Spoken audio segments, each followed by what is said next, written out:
介绍宜兰的三宝啦，不止三宝啦，但是我甲讲这是较重要。你去宜兰一定要食到宜兰的古早，个干花、烧饼、饽饽，什么都很多。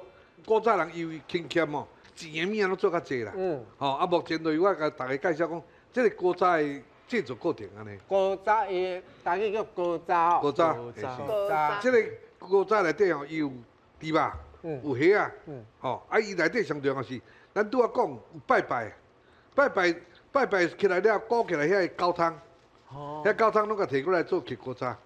而且伊顶头那层浮油是上赞的精华，最原始的高汤，是世界好。玉米粉、米粉、太米粉，甲大成咱拄仔讲迄个高汤啊下落内底，甲迄个猪油过来就是下一个鸭卵落，即摆甲拉，这往细鼎，我拉较大鼎，这甲拉较好了迄水滚了往迄个面粉过落，落了再徛底下就甲拉，袂使有结鼎。